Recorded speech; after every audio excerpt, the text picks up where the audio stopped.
Sveiki, aš esu Vytenis Surplys, atstovauju nesenai Vilniaus kolegijoje įkurtą mokslo centrą TechSpace. Pagrindinis šio centro tikslas – stiprinti mokslinę veiklą technologijų mokslų srityje. TechSpace vienyje 3 fakultetų tyrėjus – elektronikos ir informatikos, technikos bei statybos.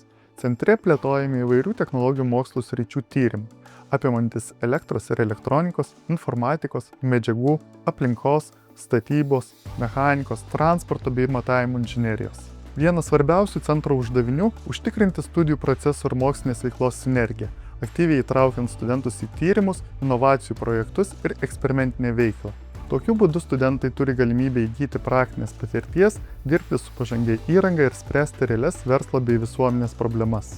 Kadangi mokslo centrai veiklą pradėjo visai neseniai, laukia nemažai svarbių darbų. Vienas pirmųjų – kolegijos interneto svetainėje pateikti informaciją apie turimą mokslinę ir technologinę įrangą. Tai padės įmonėms lengviau rasti reikalingas kompetencijas ir užsakyti taikomuosius tyrimus ar eksperimentinės plėtros paslaugas.